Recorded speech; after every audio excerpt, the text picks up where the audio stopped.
பாரம்பரியமான முறையில் சக்கரை பொங்கல் எப்படி செய்யறதுன்னு சொல்லி எல்லாருக்குமே யூஸ்ஃபுல்லாக தெரிஞ்சிருக்கும். இருந்தாலும் நான் குக்கரில் உங்களுக்கு வந்து ஈஸியாக சக்கரை பொங்கல் எப்படி செய்யறதுன்னு பார்க்குறதுக்கு வீடியோக்குள்ளே போகலாம்.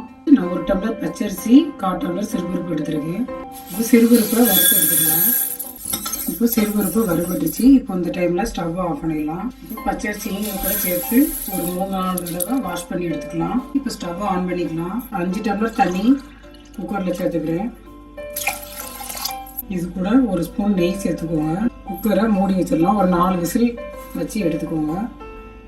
நான் வந்து 1.25 டம்ளர் வெல்லம் எடுத்திருக்கேன். 1/2 டம்ளர் தண்ணி சேர்த்துக்கலாம்.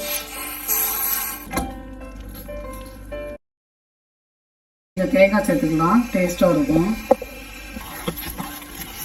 ஏலக்காயையும் 1 ஸ்பூன் சேர்த்துக்கலாம். சக்கரை பொங்கல் ரெடி ஆயிடுச்சு. இப்போ சக்கரை பொங்கல் சூப்பராக வந்திருக்கு.